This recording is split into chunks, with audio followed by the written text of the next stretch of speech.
if there was a test out there where you could be tested for certain type of dementia, would you want to do it?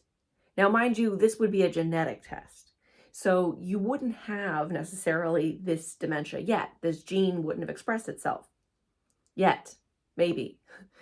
Would you want to get this test? Would you want to know that you were at a genetic risk, an elevated risk for a certain type of dementia?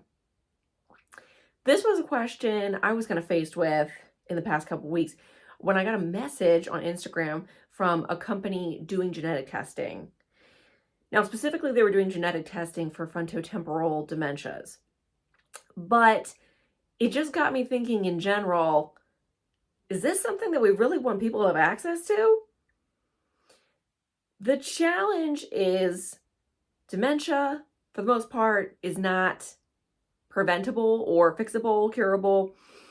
We can take certain lifestyle measures and steps to possibly stave off dementia or maybe prevent us from getting it entirely. Of course, being physically active, keeping your brain engaged, eating well, like all the things you would normally do to prevent any disease.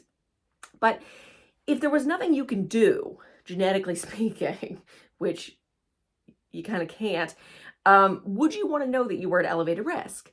So I ended up talking a little bit to this company and I said, you know what, I don't want to be involved in this because I don't know that it's really a great idea to let people know what they're at elevated risk for unless they really, really want to know. Like if you want this information, I'm not here to tell you not to get it. But I think it just potentially opens up a can of worms that maybe you don't want to open. So in the movie Still Alice, you may remember it from a number of years back. Julianne Moore was in it, Alec Baldwin. It was based on a book called Still Alice. The book was pretty good. I wasn't a huge fan of the movie, to be honest with you. The timeline was a little wonky for me, but the book was really good. And it was this woman who has early onset Alzheimer's disease, particularly. So early onset Alzheimer's specific dementia. And so she gets dementia pretty young. I think she's probably in her 50s. Her family, she has 3 kids, I think, and they all go and get this test to see if they're at elevated risk. Well, one of them is. The challenge, of course, and you're by all means, like certain dementias, you could do that. You can get that test, especially for Alzheimer's disease, early onset familial Alzheimer's disease.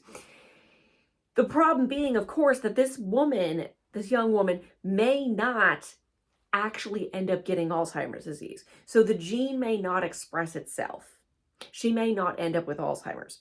But now, and people might say, well, she can plan for it, right? She can try to live healthy. But my response would be, wouldn't she want to do that anyway? Right? I think it's added stress. And then guess what? Stress does. Stress can cause certain genes or start to promote certain genes to express themselves when maybe they wouldn't have before. So it's a really double-edged sword. It's a real catch-22. Do you want to know if you're at elevated risk for a disease? And people grapple with this all the time. So just some food for thought. I don't know what the answer is. I guess the answer is it depends on what you want to do, what you and your family want to do, and what information you have access to, what you want to have access to. To me, sometimes it's just a little bit too much information.